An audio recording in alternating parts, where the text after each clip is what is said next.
Evening students, welcome to lecture 11 +2 class. Okay, so हम लोग discuss कर रहे थे करंट इलेक्ट्रिसिटी।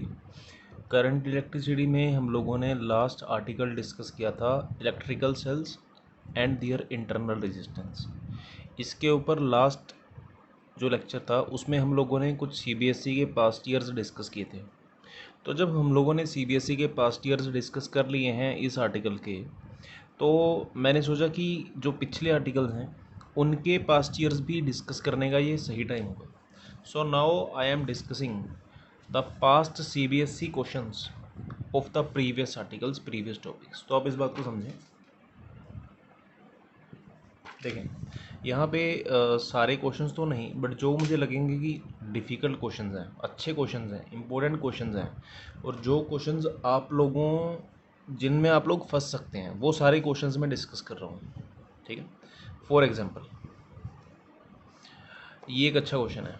क्या था, हमारे पास एक मेटल रोड है, ठीक है, उसका क्रॉस सेक्शन एरिया ए है, उसकी लेंथ एल है, उसमें करंट आई है।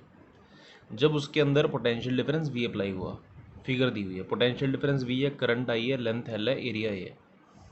तो कहता अब उस रोड को अपने पैरेलल कट किया गया, उसके दो हिस्से कर लिए गए। जैसे हम लोग खीरे को बीच में से काट देते हैं, वैसे इस रोड को बीच में से कट कर दिया गया, इसके दो हिस्से बनाए गए और इन दोनों हिस्सों को जोड़ा गया ऐसे बैक टू बैक। ठीक है, तो कहता what potential difference must be maintained across the length 2L so that the current still remains the same. तो कहता है यहाँ पे करंट आई है, यहाँ पे भी करंट आई है, तो करंट सेम रहे उसके लिए पोटेंशियल डिफरेंस कितना अप्लाई करें। तो ध्यान से समझें। देखो ऐसा है, रेजिस्टेंस चेंज होगी। क्यों चेंज होगी? रेजिस्टेंस होती है रो एल बाई ए, इसकी लेंथ एल है, ये जो टुकड़ा बन गया दोनों को जोड़ के इसकी लेंथ 2L है, इसका एरिया ए है तो इसका एरिया A/2 है, इसको हाफ करके जोड़े गए ना, तो एरिया A/2 है, लेंथ 2L है। समझो ध्यान से, length L, length 2L, area A, area A/2। तो इसकी रेजिस्टेंस रो एल बाई ए है और इसकी resistance rho into 2L upon A/2 है। ध्यान से सुनो, rho into 2L upon A/2। अगर एक साइड पे मेरे पास रेजिस्टेंस हो रो एल बाई ए और दूसरी साइड पे हो rho into 2L upon A/2, तो 2 को अगर मैं अपवर्ड ले जाऊंगा तो इसकी वैल्यू बन जाएगी 4 रो एल बाई ए, है कि नहीं? तो बेसिकली अगर पहले रेजिस्टेंस R थी तो बाद में रेजिस्टेंस 4R बन गई। क्लियर? तो अब इसको थोड़ा सा आगे समझें। जब रेजिस्टेंस चौगुनी हो गई तो पहले वोल्टेज V अप्लाई करने से करंट I आया था, तो इनिशियल इक्वेशन क्या बनेगी? इनिशियल इक्वेशन बन जाएगी V is equal to I R is equal to I rho L by A. कहता बाद में कितना पोटेंशियल डिफरेंस अप्लाई करें, वो भी आई आर ही होना चाहिए, बट नए रेजिस्टेंस को आर डैश माना। बट नई रेजिस्टेंस पुरानी रेजिस्टेंस की 4 गुना है ना, तो आर डैश की बजाय मैं 4R लिख सकता हूँ। क्योंकि मैं आर डैश की बजाय 4R लिख सकता हूँ तो नई वोल्टेज जो है आई आर की 4 गुना होगी। क्योंकि पुरानी वोल्टेज आई आर थी इसलिए नई वोल्टेज 4 इंटू आई आर माने 4 भी होगी। तो इसका आंसर बेसिकली ये है कि जो वोल्टेज हमें चाहिए अप्लाई करने के लिए वो 4 भी चाहिए। ठीक है, so now let us discuss a few other questions. ये सभी क्वेश्चंस मैं आपको होमवर्क देने वाला हूँ, ठीक है, तो बेटर है कि आप इनको अच्छे से समझ लें। तो थर्ड क्वेश्चन है, in the two electrical circuits shown in the figure find the readings of the ideal volt meter and the ammeter. देखो ये जो क्वेश्चन है ना, ये कॉम्बिनेशन ऑफ बैटरीज के ऊपर है, तो ये हम लेटर स्टेज में डिस्कस करेंगे, इसको अब छोड़ दो। अब आते हैं ड्रिफ्ट वेलोसिटी पे। कहता है define the term electrical conductivity of a metallic wire, give its unit. याद करो मैंने डिफाइन किया था, conductivity is defined as the reciprocal of the resistivity, sigma is equal to 1/ρ। ठीक है, और जहाँ तक बात रही यूनिट की, तो रेजिस्टिविटी की यूनिट होती है ओम मीटर, तो इसकी कंडक्टिविटी की यूनिट बन जाएगी ohm inverse per metre, that is equal to siemens per metre और मोहो पर मीटर। इसके बाद हम आते हैं ड्रिफ्ट वेलोसिटी पे। कहता है right the expression for the drift velocity of the charge carriers in a conductor. याद है हमने ड्रिफ्ट वेलोसिटी की एक डेरिवेशन डिस्कस की थी, उसमें हम लोगों ने डिस्कस किया था कि ड्रिफ्ट वेलोसिटी जो है वो बेसिकली u प्लस AT का एवरेज वैल्यू होता है। अब u का एवरेज तो ज़ीरो है, तो AT का एवरेज बेसिकली कर करा के force upon mass into time, that is equal to, अब फोर्स की वैल्यू हमने डाली थी E into field by M, time की वैल्यू डाली थी टो एवरेज, उसके बाद याद करें फील्ड को हमने लिख लिया था voltage upon length into tau average.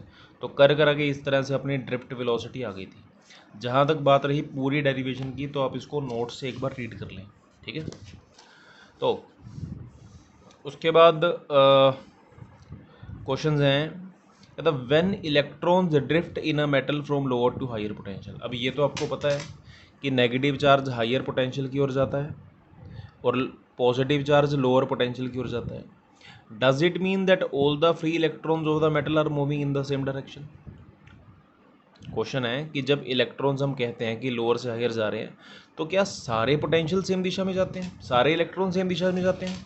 इसका आंसर है नो, बिकॉज आपको पता है इलेक्ट्रॉन्स जैसे ही मूव करेंगे उनके सामने बड़े बड़े एटम्स आएंगे, क्योंकि इनके सामने बड़े बड़े एटम्स आएंगे देयरफॉर इनका कोलिजन होगा। अब कोलिजन की वजह से कोई भी इलेक्ट्रॉन पर्टिकुलरली एक दिशा में नहीं जा सकता ना, पॉसिबल ही नहीं है। कोई इलेक्ट्रॉन कभी आगे जाएगा, कभी पीछे जाएगा, कभी मुड़ेगा, कभी कहीं कभी कहीं। सो उसकी डायरेक्शन बेसिकली फिक्स्ड नहीं होगी, उसकी डायरेक्शन चेंज होती रहेगी। सो एक किसी भी एक पर्टिकुलर टाइम पे सभी इलेक्ट्रॉन सेम डायरेक्शन में नहीं मूव करेंगे, ठीक है। अब 8th पे आते हैं। Two conducting wires X and Y of the same diameter but different materials are joined in series. If the number density of X is twice that of Y, find the ratio of the drift velocities. ठीक है, तो देखो ऐसा है, ये question जो है ना ये बहुत ईजी है अगर आप फॉर्मूला बेस्ड सोचें। ये सारे क्वेश्चन फॉर्मूला बेस्ड हैं, आप खुद वीडियो पॉज करके इसको ट्राई कर सकते हैं। दो वायर्स का डायमीटर सेम है तो उनका एरिया भी सेम हो गया, ठीक है। लेंथ के बारे में कुछ कहा नहीं गया है, तो ऐसा है कि हमारे पास एक फॉर्मूला होता है, the number density of X is twice that of Y. Drift velocity का रेशियो बताना है। देखो एक एक्स वायर है,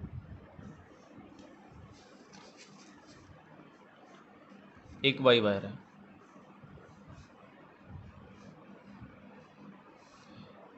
इन दोनों को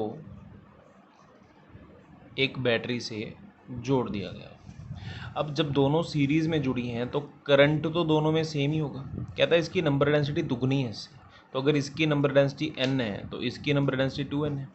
अब हमें पता है I is equal to N E A we D, तो ड्रिफ्ट वेलोसिटी की वैल्यू आ गई I by N E A, है कि नहीं।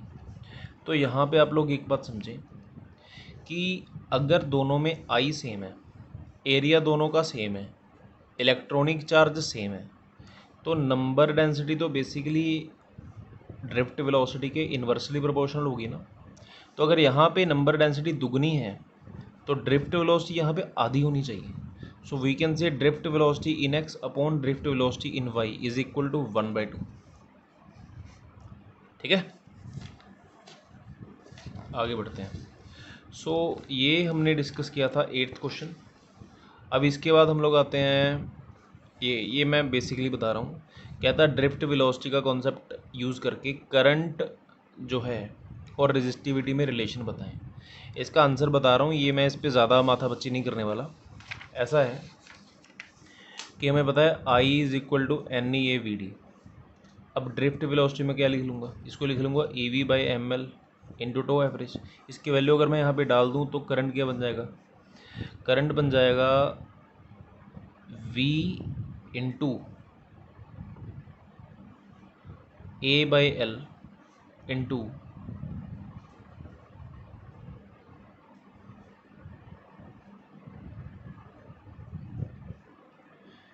N E square tau average upon M. आप लोग करके देख सकते हैं, कर करा के आई की वैल्यू इतनी आएगी, ठीक है। याद करें ये जो क्वांटिटी है ये 1 अपॉन रेजिस्टिविटी है, बिकॉज रेजिस्टिविटी की वैल्यू होती है M by N E square tau average. तो मैं कह सकता हूँ basically I is equal to V A by L into rho, है ना। तो basically current proportional to 1 upon resistivity हो गया। अब हमसे पूछा क्या गया है, current density and relative, sorry my mistake, current density और रेजिस्टिविटी के बीच में रिलेशन पूछा गया है। तो current density I by A करके आ जाएगी, आई बाई ए करके आ जाएगा J is equal to V by L into 1/ρ। तो इसको लिख लूँगा मैं J is equal to V by L into 1/ρ। अब आपको पता होना चाहिए potential difference per unit length को इलेक्ट्रिकल फील्ड बोलते हैं, तो ये बन गया ई बाई रो। तो अपना रिलेशन आया J is equal to E by rho. So ये इन दोनों का रिलेशन है, ठीक है। अच्छा, उसके बाद ये अच्छा क्वेश्चन है, ये मैं फुल्ली डिस्कस कर रहा हूँ। कहता है ड्रिफ्ट वेलोसिटी का एस्टिमेशन लगाएं अगर आपको वायर का क्रॉस सेक्शन दे दिया गया, अगर आपको उसका करंट दे दिया गया, अगर आपको उसकी डेंसिटी ऑफ इलेक्ट्रॉन्स दे दी गई। देखो इसमें आपको सिंपली वैल्यू पुट करनी है, एन पता है, आई पता है, ए पता है। तो आप क्या करेंगे, सिंपली फॉर्मूला लगाएंगे that I is equal to N E A we D. तो आई पता है, एन पता है, ई तो यूनिवर्सल कांस्टेंट है पता ही है, ए पता है, वी डी पता करना है। तो आई होप आप लोग मल्टीप्लाई डिवाइड करके पता कर लेंगे। बट आपको एक बात का ध्यान रखना है, आपको ध्यान इस बात का रखना है कि हर क्वांटिटी ऐसे यूनिट में लेनी है। बट फॉर्चुनेटली ये क्वेश्चन इतना आसान है कि इसमें हर क्वांटिटी पहले ही एसआई यूनिट में दी गई है। करंट की एसआई यूनिट एम्पेयर होती है, एरिया की एसआई यूनिट मीटर क्यूब होती है, नंबर डेंसिटी की एसआई यूनिट पर मीटर क्यूब होती है, इलेक्ट्रॉनिक चार्ज की वैल्यू होगी 1.62 10⁻⁻19 कूलम, वो भी एसआई में है, ठीक है। तो 11th क्वेश्चन रिपीट है, मैं इसको छोड़ रहा हूँ। ये हम लोग ऑलरेडी डिस्कस कर चुके हैं, I is equal to N E A we d, ठीक है। उसके बाद है, कहता इस रिलेशन को यूज़ करो कि रेजिस्टेंस टेम्परेचर के साथ कैसे चेंज होती है। याद करें हम लोगों ने लिंक पढ़ा था, टेम्परेचर इंक्रीज़ करेंगे तो वाइब्रेशंस बढ़ेंगी, वाइब्रेशंस बढ़ेंगी तो काइनेटिक एनर्जी बढ़ेगी, तो कोलिजन्स ज़्यादा होंगे, कोलिजन ज़्यादा होने की वजह से उनकी फ्रीक्वेंसी ज़्यादा होगी, तो उनका टाइम पीरियड कम हो जाएगा, टो एवरेज कम हो जाएगा, तो रेजिस्टिविटी बढ़ जाएगी, बिकॉज रो प्रोपोर्शनल टू 1/2 होती है, तो रेजिस्टिविटी बढ़ जाएगी, रेजिस्टेंस भी बढ़ जाएगी, ठीक है। चलो उसके बाद आते हैं, मोबिलिटी होती है drift velocity per unit electrical field, है कि नहीं। इसकी ऐसा यूनिट आप लोग खुद डिराइव कर लें बिकॉज ईजी है। उसके बाद ये क्वेश्चन आई थिंक ईजी आप लोग कर लोगे, ये भी कर लोगे, ये भी कर लोगे, ये भी कर लोगे, ये भी कर लोगे।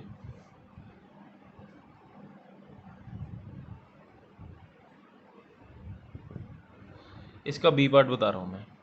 कहता है कंडक्टर है जिसकी लेंथ एल है, उसको एक वी वोल्टेज की बैटरी से कनेक्ट किया गया।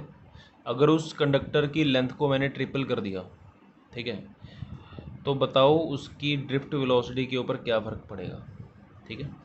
वोल्टेज को मैंने सेम रखा है, तो समझें इस बात को। हमें पता है कि ड्रिफ्ट वेलोसिटी की वैल्यू है E V by M L into tau average, पता है ना। तो देखो ये कांस्टेंट है, ये कांस्टेंट है, ये कांस्टेंट है, ये दोनों यूनिवर्सल कांस्टेंट है और ये मटेरियल कांस्टेंट है। वोल्टेज को क्वेश्चन में कांस्टेंट रखा है पर लेंथ को 3 गुना कर दिया। अब सीधी सी बात है, drift velocity proportional to 1/L है, जब लेंथ को 3 गुना कर देंगे तो ड्रिफ्ट वेलोसिटी 1/3 हो जाएगी, दैट्स ऑल, ठीक है। उसके बाद हम आते हैं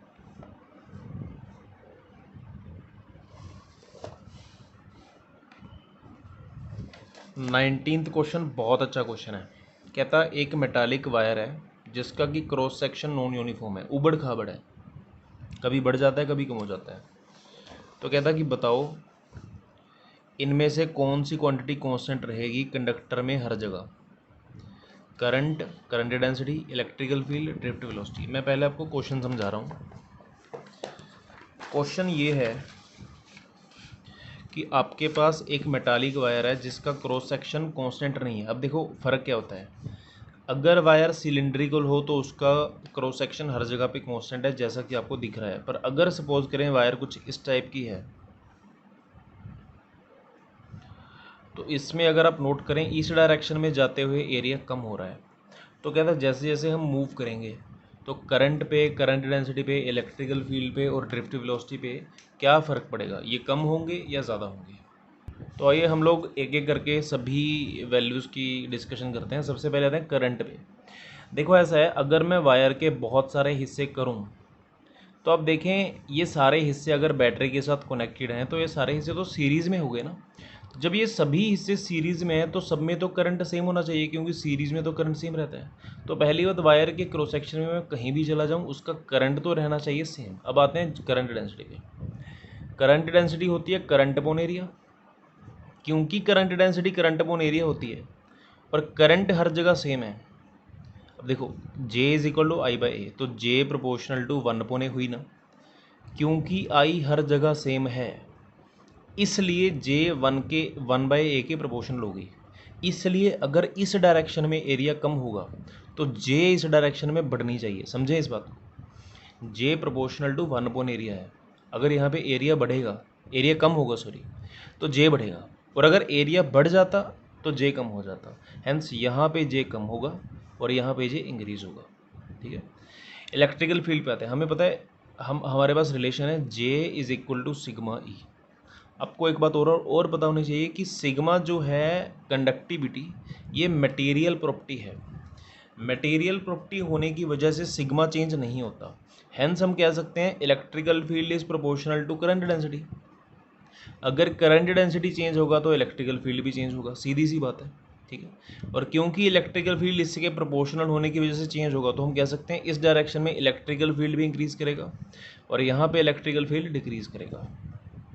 अब आते हैं ड्रिफ्ट वेलोसिटी पे। हमें पता है that drift velocity is equal to I by N E A. देखो करंट वायर में हर जगह सेम है, नंबर डेंसिटी मटेरियल प्रॉपर्टी होने की वजह से हर जगह सेम है, इलेक्ट्रॉनिक चार्ज यूनिवर्सल कांस्टेंट है, ये भी सेम है। तो basically drift velocity proportional to 1/a हुई ना यहाँ पे। तो क्योंकि एरिया पे इन्वर्सली प्रोपोर्शनल है तो यहाँ पे एरिया कम हुआ तो यहाँ पे ड्रिफ्ट वेलोसिटी बढ़नी चाहिए और यहाँ पे ड्रिफ्ट वेलोसिटी कम होनी चाहिए। तो बेसिकली मेरा फाइनल कंक्लूजन ये है कि करंट हर जगह सेम रहेगा, जबकि ये तीनों क्वांटिटीज़ छोटे एरिया वाली जगह पे बढ़ जाएंगी और बड़े एरिया वाली जगह पे कम हो जाएंगी। ठीक है। So now let us discuss another question. तो हम आते हैं क्वेश्चन नंबर 20 पे।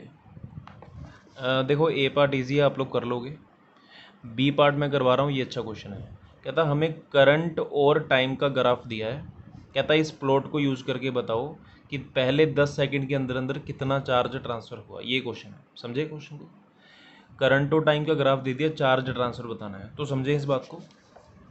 महाराज इस क्वेश्चन का फंडा ये है कि किसी भी केस में जो चार्ज ट्रांसफर होता है ना, वो अगर करंट कांस्टेंट हो तो वो सिंपली करंट इनटू टाइम करके आ जाता है। अगर करंट वेरिएबल हो तो वो मैं integral I d t 0 to final time तक करके आता है। ठीक है। दूसरी बात, जो इंटेग्रेशन है वो basically area under the curve के बराबर है। ठीक है। किसी भी वैल्यू को अगर हम इंटेग्रेट करेंगे तो उससे हमें एरिया अंडर द कर्व भी मिलता है। तो एक तरह से मैं कह सकता हूँ that charge transfer is equal to area under I T curve, है ना। तो बेसिकली कभी भी कोई ग्राफिकल क्वेश्चन आए, फंडा याद कर लो, आपको सिर्फ और सिर्फ area under current time graph निकालना है और आप चार्ज ट्रांसफर निकाल लेंगे। तो अब समझें, देखो ये अपना ग्राफ है, इस ट्रायंगल का एरिया निकालेंगे, इस बॉक्स का एरिया निकालेंगे और दोनों को जोड़ देंगे। ट्रायंगल का एरिया होता है half into base into height, that is equal to half into 5 into 5। तो हाफ इंटू 5 इंटू 5 इसका एरिया आ गया, याद रखना है। इसका एरिया जाएगा length into breadth, that is equal to 5 into 5, तो ये आ गया 25। दोनों का एरिया बेसिकली आ गया half into 5 into 5 plus 5 into 5, that is equal to 37.5। आप लोग करके देख लेना। तो ये अपना चार्ज आ गया इन कूलम। मीटर स्क्वायर मत निकाल देना कि सोचा एरिया है तो मीटर स्क्वायर है ना, करंट इंटू टाइम का एरिया है तो एम्पियर इंटू सेकेंड हुआ कूलम। ठीक है। सो अब आते हैं, क्या था define relaxation time. I hope आप लोग ये कर लेंगे। ये क्वेश्चन भी इजी है और ये इजी है सारा। उसके बाद ये आप लोग कर लेंगे, ये आप लोग कर लेंगे। सेकंड क्वेश्चन बहुत अच्छा क्वेश्चन है। 23rd क्वेश्चन का जो सेकंड पार्ट है ये इस तरह का पार्ट है कि ज़्यादातर बच्चे जिन्होंने जेई मेंस की प्रिपरेशन भी कर रहे होते हैं वो भी इस क्वेश्चन में गलती कर देते हैं, मतलब उनसे हो नहीं पाता। हालांकि इस टाइप के क्वेश्चन मैं पहले डिस्कस कर चुका हूं तो आप लोग शायद इस क्वेश्चन को कर लें, बट ये बहुत ट्रिकी क्वेश्चन माना जाता है। इसमें बहुत सारे बच्चे कोई ना कोई सिली मिस्टेक कर ही देते हैं, तो आप लोग ये खुद ट्राई करें, ठीक है। इजी क्वेश्चन है बिकॉज हमने ऑलरेडी डिस्कस कर लिया है। 24th क्वेश्चन जो है वो इजी क्वेश्चन है क्योंकि बहुत बार रिपीट हो चुका है, ठीक है। अब आते हैं इस क्वेश्चन पे। ये न्यूमेरिकल है, ये जो है हम डिस्कस कर चुके हैं। कहता जे वी और ये सब कुछ दिया गया है तो इनमें रिलेशन बताएं। तो हमें पता है जे तो बेसिकली आई बाई ए होता है, ठीक है। और current density, potential difference, L दे दिया, ए दे दिया, एन दे दिया। तो देखो ऐसा है, जे होता है आई बाई ए। मैं फंडा बता रहा हूँ, कर खुद लेना। Current density is equal to I by A पता है, आई पे आते हैं, आई होता है वी बाई आर, वी पता है आर पे आते हैं, आर होता है रो एल बाई ए। बस वैल्यू पुट कर लियो। सुनो दोबारा बता रहा हूँ, J is equal to I by A, I is equal to V by R is equal to rho L by A, बस, ठीक है। अब आगे बढ़ते हैं बी पार्ट। कहता है बी डी बताओ। ये रिपीट क्वेश्चन है, आप लोग कर लेंगे। अगर लिमिटेशन ऑफ ओम्स लो, आपको पता है कि ये किस चीज़ का ग्राफ है। ये बेसिकली एक सुपर कंडक्टर का ग्राफ था जिसका कि केमिकल फार्मूला था गैलियम आर्सेनाइड, ठीक है, GaAs। तो कहता है बताओ नेगेटिव रेजिस्टेंस कहाँ पे है और ओम्स लो कहाँ पे ओबे होता है। देखो ऐसा है, ओम्स लो कहता है कि VI ग्राफ स्ट्रेट लाइन बनना चाहिए, तो लगभग A से B से C तक ओम्स लो ओबे होता है because graph almost straight line है। नेगेटिव रेजिस्टेंस का जो कॉन्सेप्ट है ना राजे, ये हम 14th चैप्टर में पढ़ेंगे। बेसिकली फंडा क्या होता है, जहाँ पे करंट के साथ वोल्टेज डिक्रीज करनी शुरू हो जाए, कहने का मतलब कोई एक चीज़ तो इंक्रीज़ करे, दूसरी डिक्रीज़ करे। सपोज करो आप C से E तक का ग्राफ समझ रहे हैं, तो C से E तक वोल्टेज इंक्रीज़ कर रही है, करंट डिक्रीज़ कर रहा है, तो यहाँ पे नेगेटिव रेजिस्टेंस है। सिमिलरली अगर वोल्टेज डिक्रीज़ करती और करंट इंक्रीज़ करता तो वो भी नेगेटिव रेजिस्टेंस होती। मतलब अगर दोनों इंक्रीज़ कर रहे हैं या दोनों इकट्ठे डिक्रीज़ कर रहे हैं तो इसका मतलब ग्राफ ऊपर जा रहा है, वो ओम्स लॉ की तरह ही है। बट अगर कोई एक चीज़ इंक्रीज़ करे दूसरी चीज़ डिक्रीज़ करे तो वो ओम्स लॉ के ऑपोजिट होता है। That is called the case for negative resistance, ठीक है। आगे बढ़ते हैं। तो ये अच्छा क्वेश्चन है। कहता दो वायर्स हैं, दोनों की लेंथ इक्वल है, एक कॉपर की है दूसरी मैंगनीन की है, दोनों की डिस्टेंस सेम है। कहता कौन सी वायर थिक है। ये क्वेश्चन मैंने नोट्स में भी लिखा है, दोबारा से समझें। दो वायर्स की रेजिस्टेंस सेम है, लेंथ सेम है, मटेरियल डिफरेंट है, एक कॉपर है एक मैंगनीन है, तो कहता कौन सी थिक होनी चाहिए, किसका एरिया ज़्यादा होना चाहिए, ये क्वेश्चन है। आपको मैं बता दूं, कॉपर एक अच्छा मेटल है, गोल्ड सिल्वर और प्लेटिनम के बाद इसी की रेजिस्टिविटी सबसे कम मानी जाती है, मतलब ये अच्छा कंडक्टर है। मैंगनीन एक एलॉय है, तो एलॉय अच्छे कंडक्टर होते हैं सेमी कंडक्टर्स के कंपैरिजन में, बट कॉपर जितना अच्छा कंडक्टर ये नहीं है। इतना हिंट काफ़ी है, आप लोग खुद ट्राई करें, नहीं तो मैं डिस्कस कर रहा हूँ, वीडियो पॉज कर सकते हैं।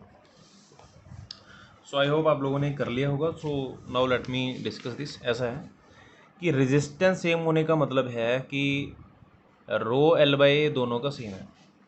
तो कहता एक ये वायर है, दूसरी ये वायर है, एक का एरिया बड़ा है दूसरी का छोटा है, लेंथ तो दोनों की सेम है ना, रेजिस्टिविटी रो 1 रो 2 मान लो, एरिया A1 A2 मान लो। तो मैं क्या कह सकता हूँ, मैं कह सकता हूँ rho 1 L by A1 is equal to rho 2 L by A2। दोनों की रेजिस्टेंस वो सेम कर दो, कटा दो। तो मैं क्या कह सकता हूँ, इसको इधर और इसको इधर ले जाओ, तो मैं कह सकता हूँ rho 1 by rho 2 is equal to A1 by A2, है कि नहीं। तो एक तरह से बेसिकली डेंसिटी तो एरिया के प्रोपोर्शनल होगी, रेजिस्टिविटी तो एरिया के प्रोपोर्शनल होगी। जिसकी रेजिस्टिविटी ज़्यादा उसका एरिया ज़्यादा, जिसकी रेजिस्टिविटी कम उसका एरिया कम। अब समझें, सपोज़ करो एक साइड पे कॉपर रखो, एक साइड पे मैंगनीन रखो। आपको पता है कि कॉपर की रेजिस्टिविटी कम होती है मेटल्स की, और एलॉयज़ की रेजिस्टिविटी मेटल से ज़्यादा होती है।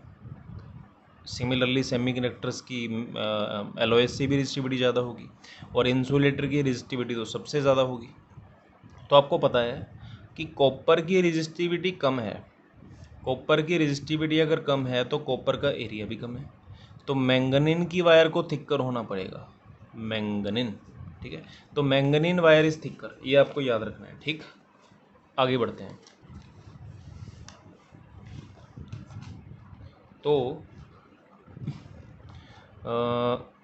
Carbon and silicon both have 4 valency electrons each, how then are they distinguished. देखो ऐसा है, कार्बन जो है वो अपने आप में इंसुलेटर में आता है एक्सेप्ट फॉर ग्रेफाइट फॉर्म। अगर मैं ग्रेफाइट को छोड़ दूँ तो बाकी कार्बन की सभी फॉर्म्स जो हैं वो इंसुलेटर में आती हैं। सिलिकॉन एक तरह से सेमीकंडक्टर में आता है, बिकॉज कार्बन के जो इलेक्ट्रॉन्स हैं वो बहुत टाइटली बाउंड होते हैं, जबकि सिलिकॉन के इलेक्ट्रॉन्स कंपैरेटिवली लूज होते हैं। इसका रीज़न है कि इसका जो स्ट्रक्चर है वो बड़ा है, इसका साइज़ बहुत छोटा है। Define the resistivity, I hope ये क्वेश्चन आप लोग कर लेंगे। फिर अच्छा, ये इंटरेस्टिंग क्वेश्चन है, कहता आपको एक कार्बन का रजिस्टर बनाना है इतना, ठीक है, तो बताओ उसके ऊपर कलर कोडिंग क्या होनी चाहिए। इंटरेस्टिंग क्वेश्चन है, आई होप आप लोग ये क्वेश्चन कर लेंगे। याद करना बीबी रॉय ऑफ ग्रेट ब्रिटेन, उसमें इन सब का कोड देख लेना, पीछे 3 ज़ीरोज़ हैं, उसके बाद 10% माने सिल्वर, तो उस हिसाब से आप लोग कर लेना। ठीक है, अगला क्वेश्चन भी बहुत अच्छा है, कहता बताओ मैंगनीन को ही स्टैंडर्ड रेजिस्टेंस बनाने के लिए क्यों यूज़ करते हैं।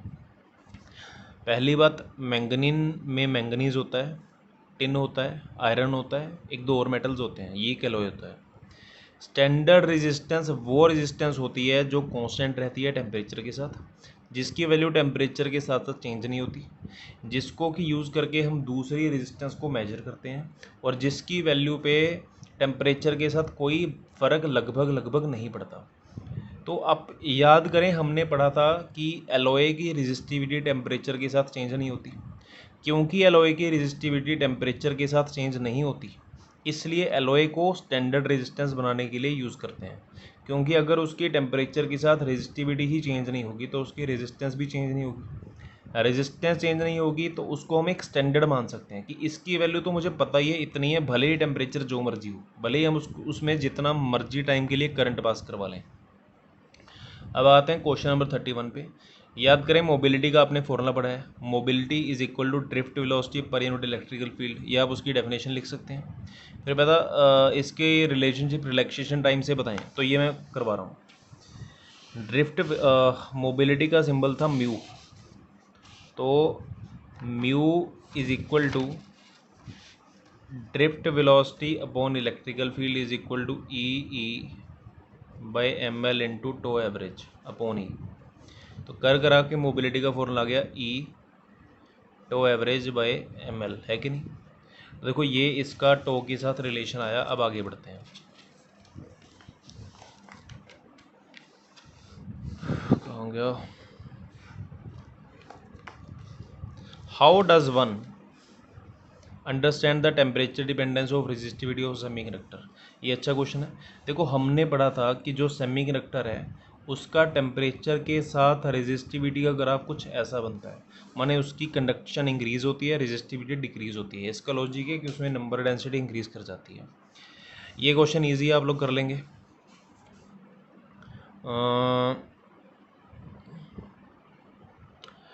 अच्छा क्वेश्चन है, कहता दो डिफरेंट टेम्परेचर्स पे एक रजिस्टर के करंट और वोल्टेज के ग्राफ बनाए गए हैं, तो बताओ कौन सा टेम्परेचर हायर है, कौन सा टेम्परेचर लोअर है। ये आप खुद ट्राई करो, ठीक है। मेंटल मतलब ये लॉजिकली सोच के किया जा सकता है, इसके लिए पेन पेंसिल की ज़रूरत नहीं है। तो समझो मैं डिस्कस कर रहा हूँ। पहली बात, tan थीटा है आई बाई वी माने 1/r, तो 1/tan थीटा v/i हो गया। देखो ऐसा है, अगर इसको थीटा लें तो tan थीटा तो y अपॉन एक्स होता है ना, y माने करंट, x माने वोल्टेज, तो tan theta I by V हो गया, तो 1/tan थीटा v/i हो गया। तो 1/tan थीटा बेसिकली रेजिस्टेंस हो गया ना, है कि नहीं। तो अब आगे समझें। तो देखो बेसिकली हम कह सकते हैं, क्योंकि r की वैल्यू v/i या फिर 1/tan थीटा आ गई थी, तो थीटा के इंक्रीज़ करने से tan थीटा इंक्रीज़ होगा, है ना। tan थीटा इंक्रीज करने से 1/tan थीटा डिक्रीज होगा, उसका रेसिप्रोकल तो डिक्रीज ही होगा। और इसके डिक्रीज करने से, क्योंकि ये तो रेजिस्टेंस ही है, तो रेजिस्टेंस भी डिक्रीज होगी। तो हम एक तरह से कह सकते हैं अगर थीटा ज़्यादा है तो रेजिस्टेंस कम है, थीटा कम है तो रेजिस्टेंस ज़्यादा है। तो यहाँ पे रेजिस्टेंस छोटी है और यहाँ पे रेजिस्टेंस ज़्यादा है कि नहीं। अब आगे समझे। आपको एक बात और पता होनी चाहिए कि रेजिस्टेंस अगर इंक्रीज़ होती है माने टेम्परेचर इंक्रीज़ करा, क्योंकि हाइयर टेम्परेचर पे ही रेजिस्टेंस हाई होती है, लोअर पे रेजिस्टेंस लोअर होती है। तो बेसिकली मैं यहाँ पे कह सकता हूँ कि रेजिस्टेंस अगर हाई है तो टेम्परेचर ग्रेटर है देन द अदर टेम्परेचर, तो T2 ग्रेटर देन T1 हुआ। समझ में आया? ठीक है, तो इस तरीके से हम लोग इसको डिस्कस करेंगे। ठीक है, सो यहाँ पे मैं एक दो और क्वेश्चंस करके डिस्कस करके इसको ख़त्म करूँगा। तो यहाँ पे एक हमारे पास क्वेश्चन है, plot a graph showing the variation of resistivity of conductor with temperature. आपको पता है कि कंडक्टर के साथ रेजिस्टिविटी इंक्रीज करती है। Resistivity of copper as a function of temperature आपको पता है similar. Showing the variation of current versus voltage, ये यहाँ पे इसका आंसर है। ये आपको याद रखना है, इसमें क्वेश्चन आया हुआ है गैलियम आर्सेनाइड का करंट और वोल्टेज का ये ग्राफ बनता है। ठीक है, this is a non ohmic device, क्योंकि इसका ग्राफ स्ट्रेट लाइन नहीं है। फिर how does one explain the increase in the resistivity of a metal with the increase in temperature. ये मैं ऑलरेडी डिस्कस कर चुका हूँ, कोलिजन इंक्रीज करने की वजह से होता है। Plot a graph showing the variation of resistance of a conducting wire as the function of the radius. ठीक है, keeping the length of the wire and its temperature constant. क्या था, लेंथ कॉन्स्टेंट है वायर की, temperature constant है, उसके radius के साथ उसकी रेजिस्टेंस का क्या डिफरेंस आएगा। तो समझो इस बात को, हमें पता है कि रेजिस्टेंस का रेजिस्टिविटी के साथ रिलेशन होता है R is equal to rho L by area. Area को क्या लिख देंगे, पाई आर स्क्वायर। तो resistance proportional to 1/r square हुई ना, तो रेडियस के साथ रेजिस्टेंस की वैल्यू कुछ ऐसे आई। This is the required graph. ठीक है, आगे बढ़ते हैं। हमारे पास दो मटेरियल्स हैं, सिलिकॉन और कॉपर, दोनों को कूल किया गया, दोनों को हायर से लोअर टेम्परेचर की ओर लाया गया। तो बताओ उनकी रेजिस्टिविटी पे क्या फ़र्क पड़ेगा। ठीक है, so let us discuss this now.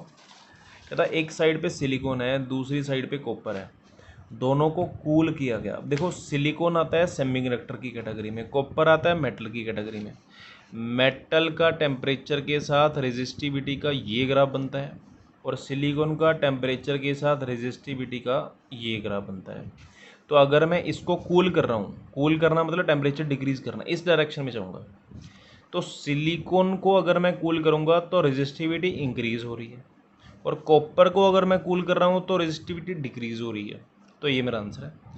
क्योंकि मेटल का ग्राफ ये है तो मेटल में रेजिस्टिविटी डिक्रीज़ हो रही है, जबकि सिलिकॉन में रेजिस्टिविटी इंक्रीज़ हो रही है।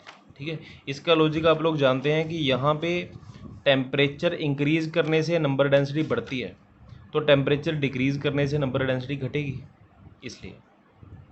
जबकि यहाँ पे टेम्परेचर इंक्रीज़ करने से कोलिजन्स बढ़ते हैं, रेजिस्टिविटी इंक्रीज़ होती है, तो टेम्परेचर डिक्रीज़ करने से कोलिजन डिक्रीज़ होंगे और रेजिस्टिविटी भी डिक्रीज़ होगी। ठीक है, तो ये हमारा यहाँ पे लास्ट 39वां क्वेश्चन था। ठीक है, तो बस एक ये लास्ट क्वेश्चन है, यहाँ पे मैं लेक्चर को कंक्लूड करूँगा। Show on a graph the variation of resistivity with temperature of a typical semiconductor. तो ये हमने जस्ट अभी डिस्कस किया है कि ग्राफ जो है रेजिस्टिविटी का वो नीचे की ओर जाता है। तो दैट्स ऑल फॉर टुडे।